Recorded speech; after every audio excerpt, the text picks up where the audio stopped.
What up, beings? You are listening to the Wellbeing Podcast. It has been a long time. We've missed you. I am going about this solo today.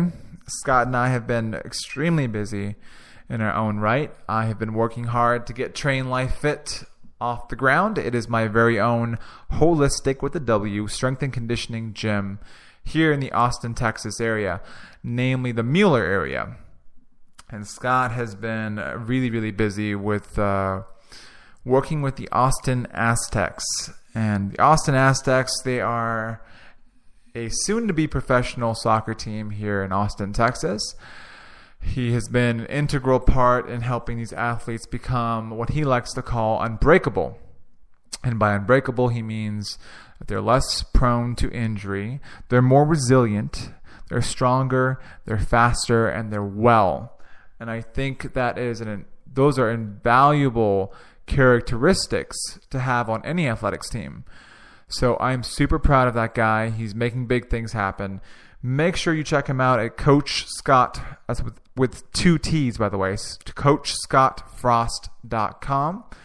And make sure you check me out at TrainLifeFitAltogether.com. The website is being updated as we speak, but a lot of my content is still applicable today, so please go check that out. And so I'm going to start this off by talking about my current experience with the gym. I'm learning really, really fast as a small business owner that I need to just let things go whenever things don't go my way. And I experienced this recently, as I've been trying to install AstroTurf in my gym. And the whole concept is that one part of the gym will be mainly for busting butt. You're working with barbells, dumbbells, kettlebells, resistance bands, things of that nature.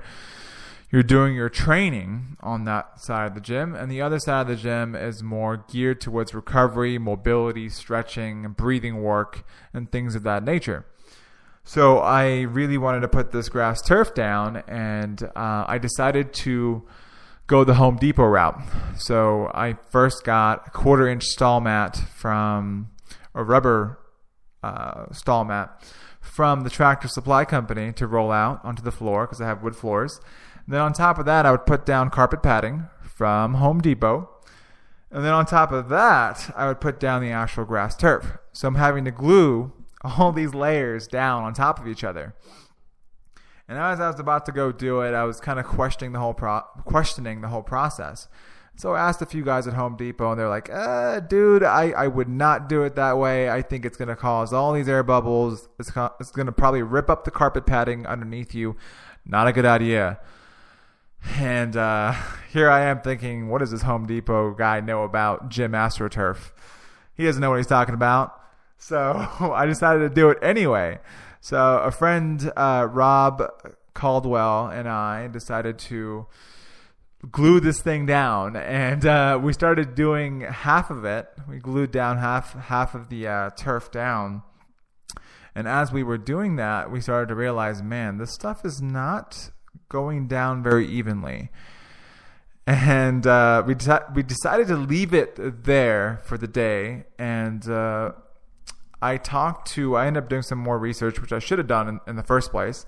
And I talked to this guy who sells AstroTurf specifically to strength and conditioning gyms.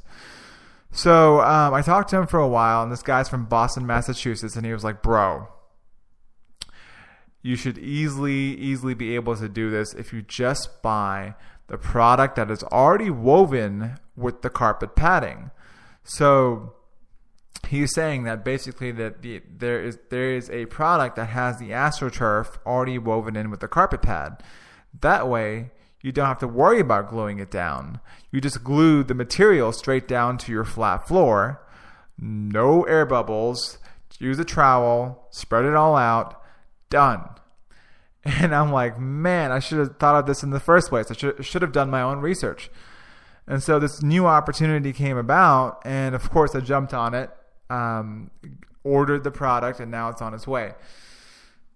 And at first I was like, man, what did I do? I wasted all my time. Why did I do it this way? And I kept resisting any new opportunity that would come my way. And so I took whatever was left of the AstroTurf, took it back to Home Depot, and surprisingly got over half the money back. So I am extremely grateful for that. And the lesson I learned was let it go when things don't go my way, and then be open to the possibilities that come your way. So anyway, I'm glad that it's all settled. But moving on, I wanted to talk to you guys today about a common trend I noticed in the fitness world. And I'm going to start this off with a quote. And it's from the Hippocratic Oath. First, do no harm. And it is it's an oath that is applied to physicians, and physicians' assistants and nurses and people like that. But I feel like it should be applied to anyone in the health field, anyone that is helping someone feel better in any regard. That Hippocratic Oath should be the centralized focus of how someone serves their patients or clients. And what I'm noticing in the fitness community is that people glorify the work. They glorify how awesome it is to bust your ass, right? Every Gatorade commercial, they're showing these guys flipping heavy tires and freaking killing it on the gym. They're squatting 500 pounds with chains on it. They're doing cool shit. They're really doing some cool ass stuff. And in that moment, with all the epic music in the background, it makes you feel like, dude, I can do this shit, which is awesome, which is inspiring, and it's amazing in its own right. But at the same time, I feel like it misleads people. And I say this because I notice too many people trying to do complex movements right off the bat when they've maybe never even touched a barbell, or haven't touched weights or chains or done a pull-up or a chin-up or a push-up in years. And they go out and try to do movements like snatches or clean and jerks and presses and pull-ups and push-ups. And they're trying to replicate what these athletes are doing, who've had years and years and years of training. And their diets are different than you. And their lifestyles are different than you. They don't have the same stressors as you. So to go about it in a fashion where you're trying to do what these guys are doing is you're just shooting yourself in the foot. You're going to come up short, and you're going to come up short in many ways. One of the biggest ways is you're going to hurt yourself. You're going to snap your back up. You're going to snap your joints up. And then you're going to be sitting there thinking, man, now I have to wait until I have to go back and do more cool shit.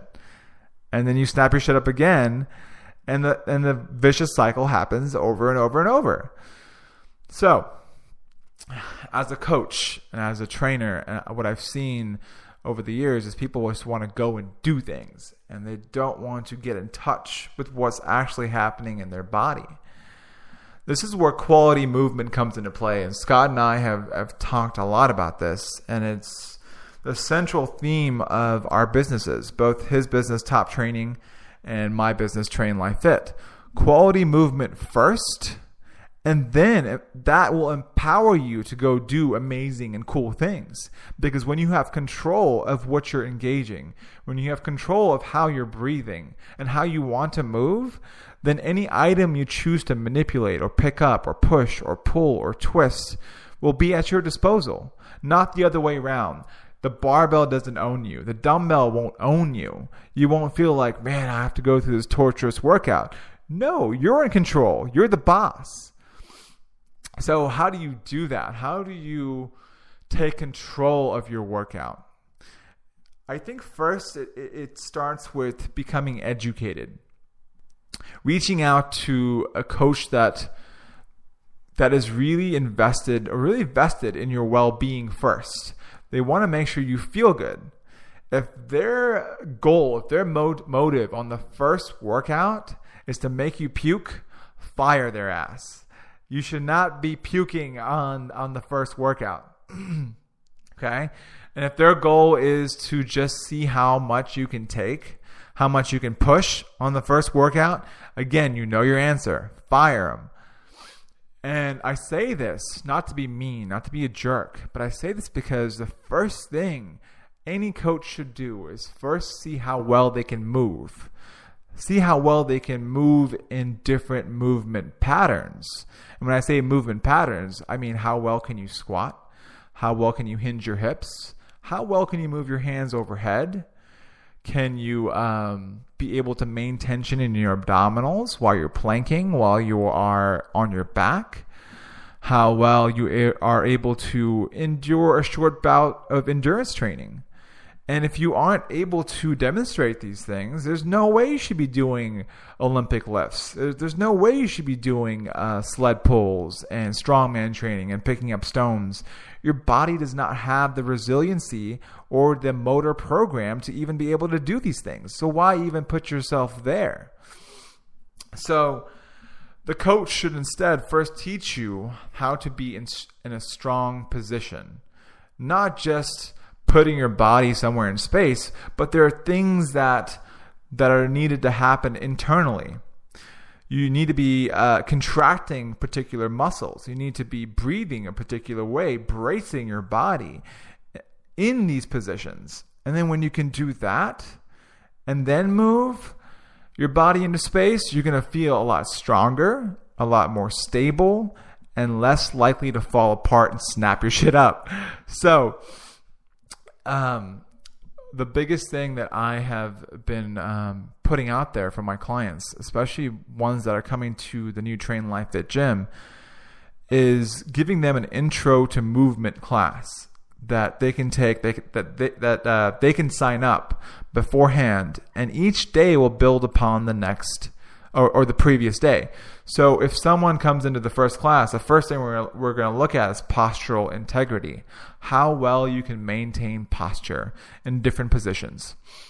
And the next thing we may look at is your mechanics. How well can you squat? How well can you hinge? And I'm saying just body weight, not even with any weight on you. How well can you hinge? How well can you lunge? How well can you maintain a braced position at your core? And when I say core, not just your abdominals, your lower back. And then the next day may be looking at where you are restricted in mobility. Where are you overactive? Where are you favoring? Where are you dominant? What is weak? What is the weak link in your chain? And you guys have probably heard the saying, "You are only as strong as your weakest link." That is so strong. That's so strong. That is so true. That is so true. You are only as strong as your weakest link. So when you can address these weaknesses and you can address the mechanics, you can address the breathing, you will be so much safer in your movement. You will be so much more empowered to do the thing.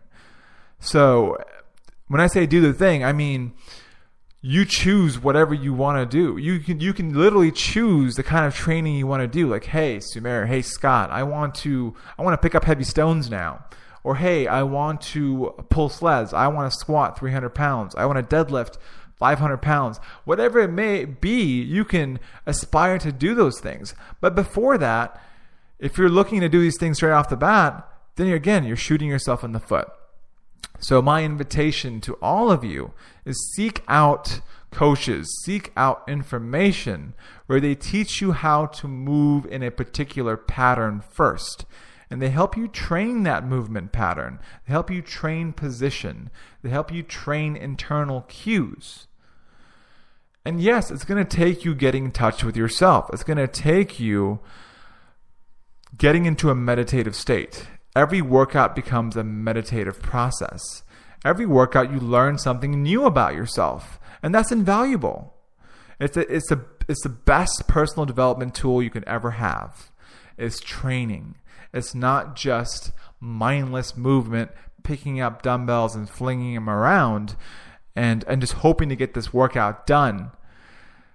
Don't forge just this elite movement, or don't forge elite fitness. Forge quality movement. Quality Fitness, Forge Well-Being. That is at the peak